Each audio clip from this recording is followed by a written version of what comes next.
Amen. This week and next week, we're going to be looking through one particular passage from the book of 1 Peter, chapter 1, verses 3 to 9. And if you've been with us throughout Lent,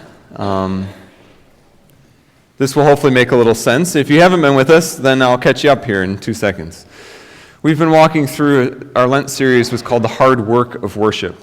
So this idea that we've been talking about worship all throughout this year, and Lent we took the time to remember that worship doesn't always just flow naturally or easily out of us. In fact, there are parts of worship and there are things that are worshipful, but that aren't fun, or that aren't easy, or that are just difficult. And so we talked about forgiveness and humility, fasting and lament, silence. We talked about these things, and now we want to enter, as we reach this joyful Easter morning, these next 2 weeks we're going to talk about praise and joy. And I want you, though, to kind of think about those in a similar way, because you'll notice if you look at your bulletin, the title of the sermon today is The Practice of Praise. And hopefully that'll become clearer as I share. But this idea that praise is something that we need to practice just as well as we need to kind of practice some of the other things that we do in our walk and in our journey. And so today's the day for doing that, for lifting up praise and practicing that in our lives. So let us listen to these words from the book that we love. Praise be to the God and Father of our Lord Jesus Christ.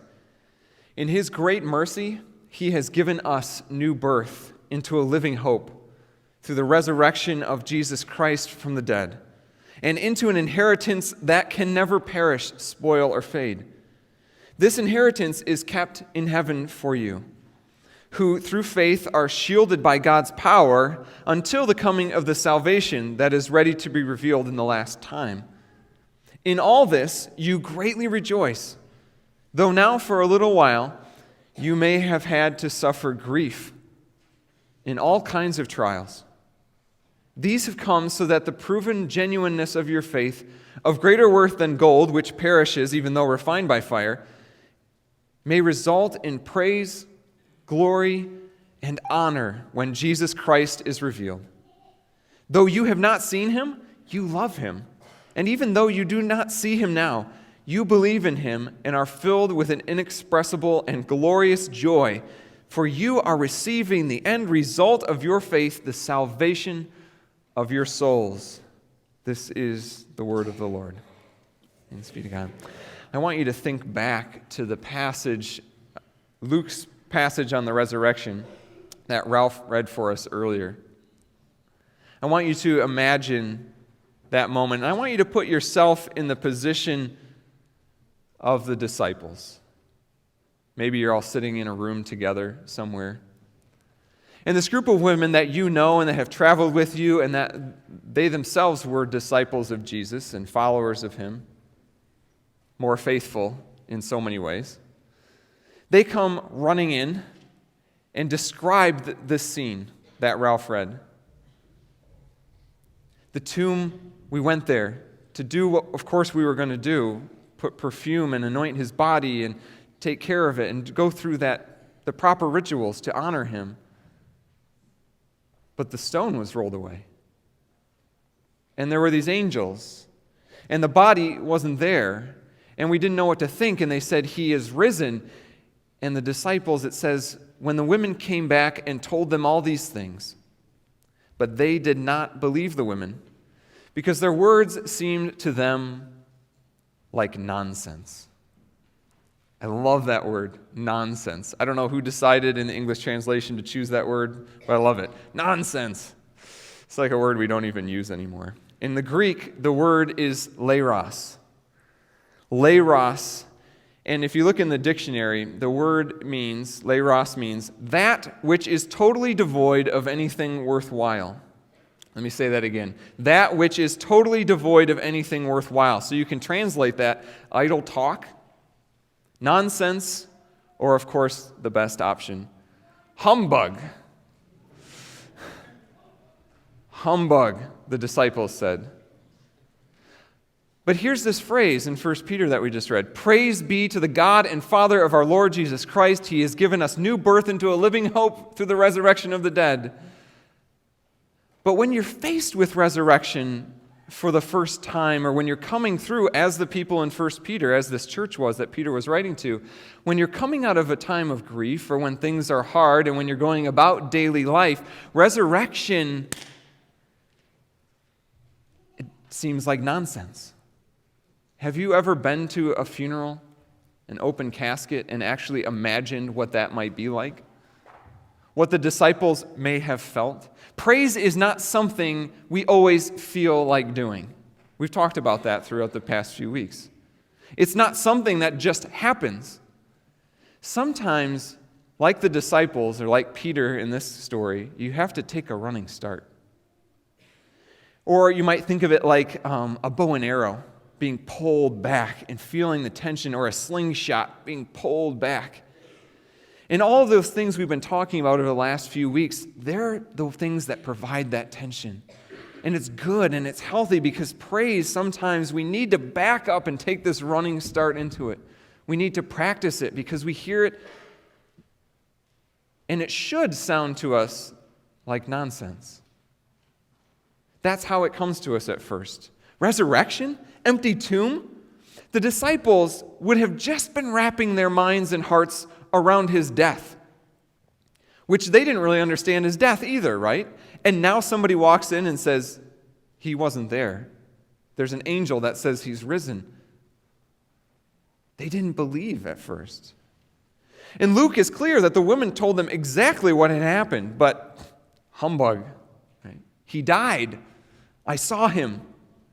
I mean, he did some incredible things. He healed and taught, and we were starting to believe that he was really the one with a capital T and a capital O. But this is death we're talking about. The one certainty.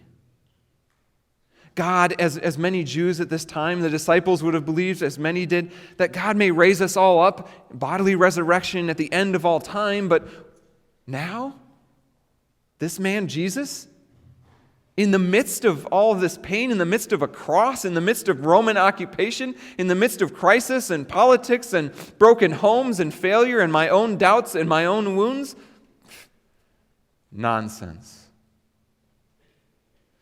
But I think that sometimes we maybe need a little more nonsense, because it led Peter into this wonderful word that's used in that passage. It led him to wonder. It says he ran to the tomb himself because he needed to figure out what is going on here. And he finds the strips of cloth but no body. And it says he began to wonder. We can imagine he finally began to think, to feel. He's starting to put the pieces together. This is bigger than I thought. This is bigger than anything anybody's ever thought. And he's still thinking, I think, in a lot of ways, he's probably still thinking, this still doesn't make any sense. But now he's thinking, this doesn't make any sense. Why would God be so good? Why would this surprise be so wonderful? Because even the joyful and wonderful, praiseworthy things sometimes sound like nonsense.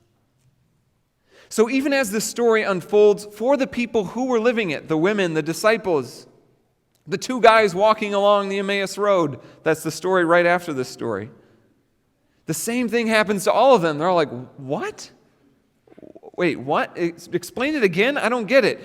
The guys walking along the Emmaus Road, right? You know the story. The two guys are walking along, and they're talking about Jesus, and they're sharing their disappointments. Wow, I really thought this was going to work out, and now he's dead, and I can't believe this has happened, and I don't get it. And Jesus walks up behind them, and they don't know who he is.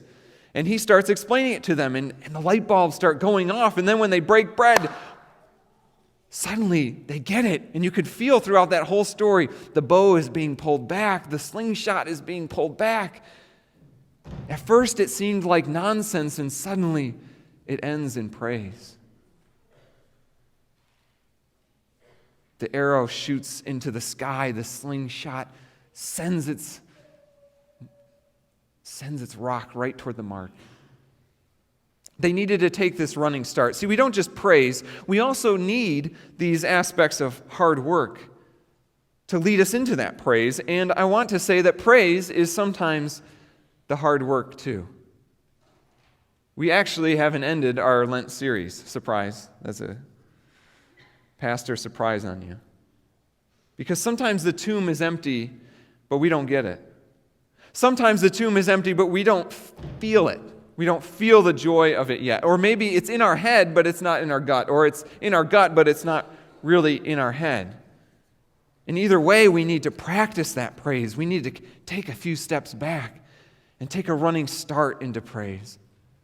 Because praise can happen right in the midst of our suffering and doubts. That's what 1 Peter was saying. That's what Peter is writing to this church. These people are suffering for their faith. He says, maybe you suffer these things for a time. Why? So that the sincerity of your faith will result in praise when Jesus Christ is revealed. And so what he's saying is that maybe it's not even right now. Maybe it's just that you hold on to that hope, or that you just hope that you can hope. That there is this inheritance that is being held for you and is ready and waiting and is yours even if you can't taste it. Maybe it's just the promise that at the end of all things there will be tears wiped away. But it's still that tiny bit of hope. I love this 1 Peter passage because there's so much satisfaction in it. You're receiving the salvation of your souls and you have an inexpressible and glorious joy, but in the midst of that, there's still reality. There's still so much longing and yearning. But Peter's saying that longing and that yearning is actually pointing you toward praise. It's pointing you toward praising the risen Lord. Resurrection can be disorienting in that sense.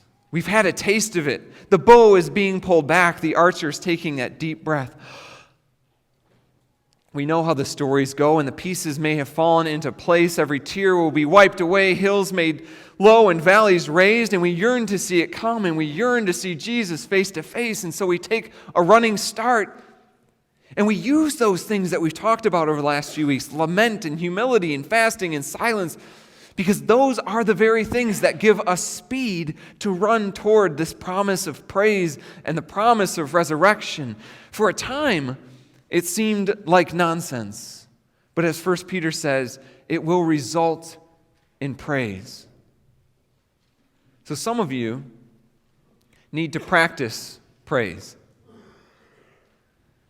Praising God, and especially praising God in the midst of a world that is breaking at the seams, it takes the focus of an archer. Praise is not the same as happiness. I hope that you hear that as a freedom. Praise is not the same as happiness. That is a freedom and a green light to praise, even in the midst of our pain. Not because everything is okay, but because we believe and we have hope that we will hope. Because we believe in this story, that things are being made new. People often say, I don't just want to go through the motions of this. And certainly going through the motions or just going through the motions is not a good thing, but that doesn't mean that we can't purposefully practice praise and enter into it. So many of us, I think, just wait. We wait for that happy feeling. We wait for those warm feelings to come. We wait for a certain piece of music to guide us into that. But where are those other guides in our life, those other practices outside of Sunday morning that guide us into the place of joy and the place of praise? Those places where we actually write down and we stop and think about those things we're grateful for, where we stop and remember the story that we've heard this morning, where we sing those songs not just on Easter, but day in and day out, we remember that resurrection is a reality. As Mike said when he was welcoming you, this is the most important thing for a Christian. How are we living that out every day in praise and in gratitude? You don't just wait for it to happen. You seek out opportunities to praise. And the thing that I think is also difficult for many of us is that we take that praise, that life of praise, out into the world, because when you even hear me say we need to praise or you should practice praise, many of us, and I bet some of you are that way, you're stuck when you hear praise on music. And that's it. You sing a song to praise. But there are 1,000 million infinite number of other ways you can praise. A lot of you don't like music, and that's okay. And there are other ways to praise. Study can be a form of praise. Reveling in food and friends and sunsets can be a way to praise. Dancing and living out, doing outreach and service is a way of praise. And in fact, that's an essential part of it, is to take this praise that we experience in the songs that we sing this morning and to take that spirit out into the world, into your jobs and homes and families, neighborhoods. To take that dance of praise out into the world. To live that thankfulness. Your salvation, 1 Peter says, your salvation is kept for you. It is waiting, an inheritance waiting for you, kept in heaven. But he also says you are receiving. In the present tense, you are now receiving the end result of your faith, which is the salvation of your souls. And that's part of that praise, is taking hold of that joy and that praise that is sitting there for us. And so let's not just praise with our lips in song, but in generosity and laughter, in feasting and fasting and service and sacrifice in the world. You know what to do. You know what parts of your life have been empty or broken, in need of resurrection. And so praise is not just words. It is the cry of our hearts and the work of our hands, and it is in the very way we see the world that we now see. And we can now see with Jesus' resurrection that redemption is oozing out of every broken crack and streaming out of every broken seam in our world. That the world which so often bends toward violence, the world that so often bends toward sin and brokenness and hatred, it also bends toward praise. Despite everything we might think, that the angels are singing, that the heavens are rejoicing, the mountains and the rocks are crying out, and the question is simply, can you hear it? And don't you long to join it? To drown out the voices of death and despair and decay with songs of gratitude and a life of praise. Drown those voices out. You don't have to be happy to praise. You only have to have a tiny drop of faith that the tomb is empty.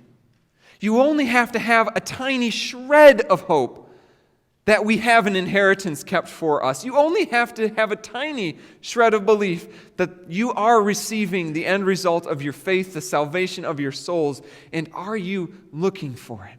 Are you practicing a life of praise? Are you standing in wonder at the nonsense that God has put in front of us? I want to read to you, and we've got a lot of kids here today, so my favorite Bible translation is not a translation at all. It's the Jesus Storybook Bible, and I'm not ashamed of that. I'm at a first and second grade reading level. I want to read to you the story of the women going to the tomb. Mary comes to Jesus and she sees the risen Lord. And he gives her the instructions. He says, "You'll be able to hold on to me later, Mary, and always be close to me, but now go and tell the others that I'm alive." And listen to the way it's described in here. Mary ran and ran all the way to the city. She had never run so fast or so far in all her life. She felt like she could have run forever. She didn't even feel like her feet touched the ground. The sun seemed to be dancing and gleaming and bounding across the sky, racing with her and shining brighter than she could ever remember in the clear, fresh air. And it seemed to her that morning, as she ran, almost as if the whole world had been made anew, almost as if the whole world was singing for joy. The trees, the tiny sounds in the grass, the birds, her heart. Was God really making everything sad come untrue? Was he making even death come untrue? She couldn't wait to tell Jesus' friends. They won't believe it, she laughed. She was right, of course. Praise is surprising. It comes to us as nonsense and it leaves us as praise. And we must practice it. We need praise as a habit just as much as any other good habit you might build in your life. Because so much in our lives does rob us of praise. So practice it even now as we sing these final songs. Let the words come, let the tears come if they will. Let a smile come across your face. Fall to your knees if you want. Tremble. Whatever you do, do it in praise, knowing that this story gives us every reason at every moment to praise in the midst of our tears, in the midst of our suffering. So drop the walls. Drop the cynical barriers. Simply let yourself hope for a minute. When you wake up tomorrow, I want to challenge you. Make the first thing that you think, I am alive, the tomb is empty, and we are God's people. That is the most wonderful nonsense I have ever heard. And that is every reason to praise.